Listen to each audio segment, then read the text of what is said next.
پروردہ رہو گے، کوئی ناغہ نہیں ہوگا، کوئی تعطل نہیں آئے گا، دائمی اور ابدی حیات ہوگی، موت نہیں آئے گی، بڑی عیشت راضی۔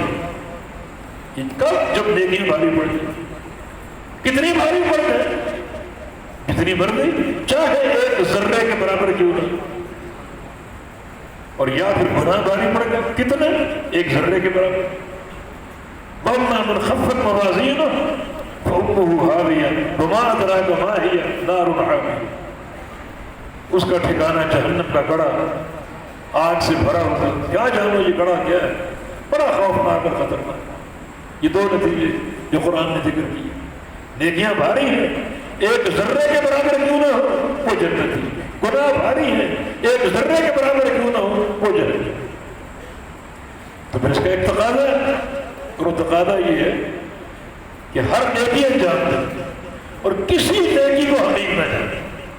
نبی علیہ السلام نے اس نہج پر صحابہ کی تربیت کی اور یہ پیغام ہمیں دیا۔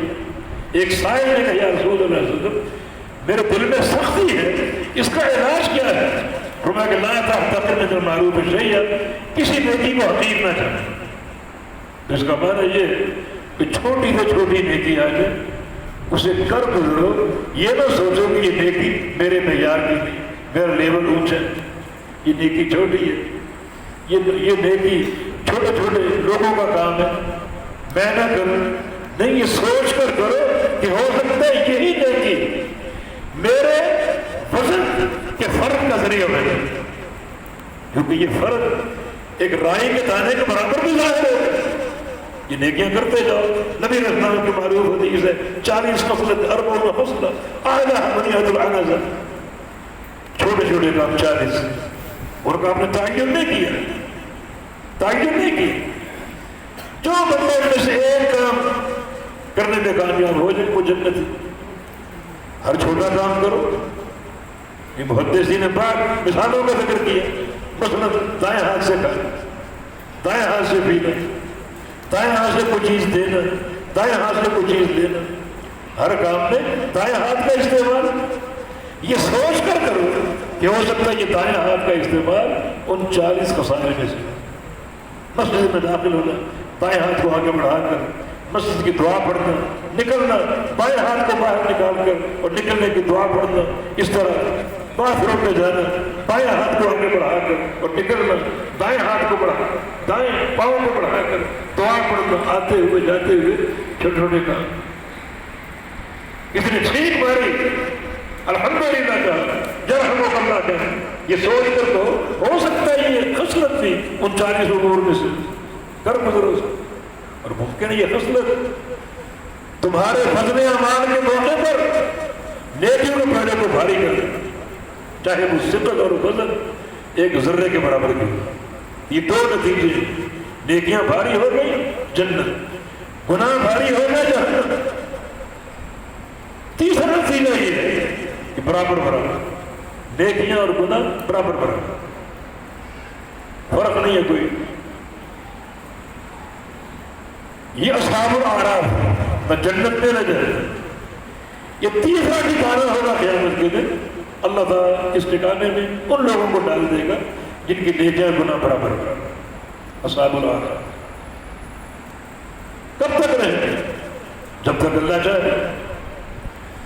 پھر اللہ تعالیٰ اپنے نبی کی شفاعت سے انہیں اس ٹھکانے سے نکال کر جنت میں منتقل کر دیا۔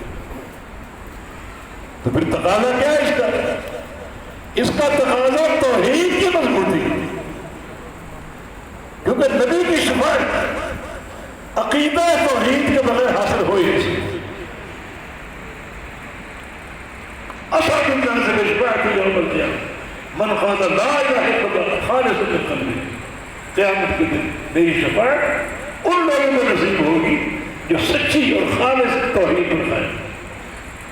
اصحاب الاعراف اللہ کے نبی شفاعت فرمائیں گے اور آپ کی شفاعت سے یہ لوگ جنت میں داخلے کے مستحق بنے۔ تو پھر تقاضا کیا ہے؟ اعمال کی کثرت، اخلاص کے ساتھ اور سنت کی اتباع کے ساتھ۔ اور تقاضا کیا ہے؟ عقیدہ توحید کا رسوخ، عقیدہ توحید کی پختگی اور مضبوطی، تاکہ اگر اصحاب الاعراف میں سے ہے تو اللہ کے نبی کی شفاعت نصیب ہو جائے، اس شفاعت سے جنت کا داخلہ حاصل ہو جائے۔ یہ لیوم القیامہ، یہ قیامت کے حساب کے لیے ہم میزان کو قائم کریں، تو اس انداز سے اس کی تیاری کریں، توحید کو پختہ کریں۔ بلکہ توحید ایک ایسا عمل ہے جو سب سے زیادہ اس میزان کو بوجھل کرے۔ اخلاق کا بھی ذکر، اخلاق حسنہ، اخلاق حسنہ سے نبی اسلام کی حدیث ہے اصغر شیء فی المیزان الخلق الحسن، اللہ کے میزان میں سب سے بھاری چیز اچھے اخلاق ہیں، اس کو بھی عمل نہ کریں، اس انداز سے تیاری کیجیے، عقیدے کی حفاظت کرو، توحید کو پختہ بناؤ، توحید میں رسوخ پیدا کرو اور عمل صالح کرو اخلاص کے ساتھ اور پیغمبر اسلام کی اتباع کے جذبے سے، اور اپنی زندگی کو اخلاق حسنہ کا ایک آئینہ دار بناؤ، اخلاق سے برتاؤ کرو، اخلاق حسنہ سے معاملہ کرو۔ تو یہ مقصد اس آخری بات امام بخاری رحمہ اللہ نے پیش میں عربی لغت کے تنوع کو پیش کیا۔ وَيُقَالُ الْقِسْطُ مَصْدَرُ الْمُقْسِطِ وَهُوَ الْعَادِلُ وَأَمَّا الْقَاسِطُ فَهُوَ الْجَائِرُ۔ قسط مقصد کا مصدر ہے، مقصد مقصد اسم فاعل کا صیغہ باب فاعل، اقصد یقصد اقصادا وقسطا۔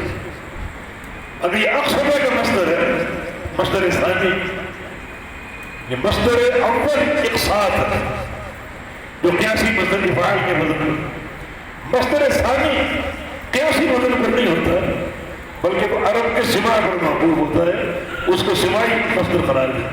بعض اوقات ایک ہی باب کے کئی مصادر آتے ہیں، قام یقوم قوم وقومۃ وقیام، کئی مصادر، اس طرح اقصد یقصد اقصادا وقسطا۔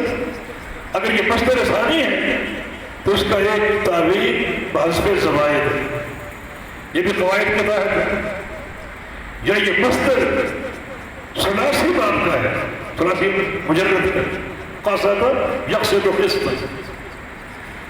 تنوع لغت عرب کا یہ مادہ ایک یہ قاف سین طا، لیکن مصادر کی تبدیلی معنی کو تبدیل کرتی ہے۔ لغت عرب بڑی گہری لغت ہے، میرے عزیز طلبہ اس پر محنت کریں۔ دیکھو نا مصادر کا تنوع، معنی تبدیل ہو رہی، اس کی مثالیں موجود ہیں۔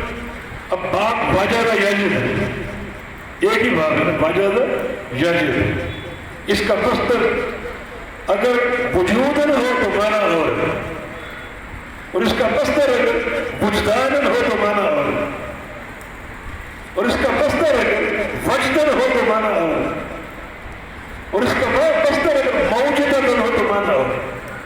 باب ہے کہ مگر مصادر کی تبدیلی معنی کو تبدیل کر رہی۔ اس طرح جو افعال ہیں ان افعال کے صلات کا علم حاصل کرو، یہ صلہ کی تبدیلی بھی معنی کو تبدیل کر دیتا ہے۔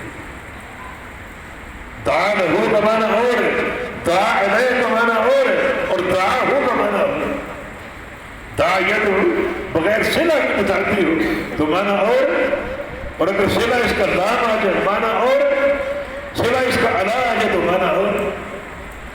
یہ ملحدین جو اللہ کے دیدار کا انکار کرتے ہیں، قرآن میں صریح وجوہ یومئذ ناظرہ الی ربہا ناظرہ، اب وہ اس کی تعبیر کرتے ہیں ناظرہ بمعنی منتظر، چہرے قیامت کے دن تر و تازہ ہوں گے رب کا انتظار کرنے والے، رب کا انتظار کرنے والے۔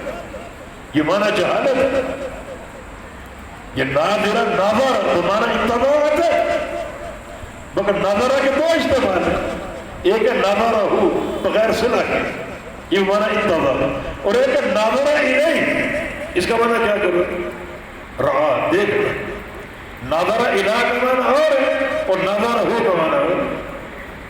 ہمارے اس دور کے مجدد بنے پھرتے ہیں، وہ اس حق میں لکھتے ہیں کہ عورتوں کو مارنا نہیں چاہیے، یہ ہلکا پھلکا مار سکتے ہیں، جو عورتیں نافرمان ہوں قرآن نے ان کے 3 مرحلے بیان ہیں، ان کی تھوڑی بہت پٹائی کرو تاکہ راہ راست پر آ جائے۔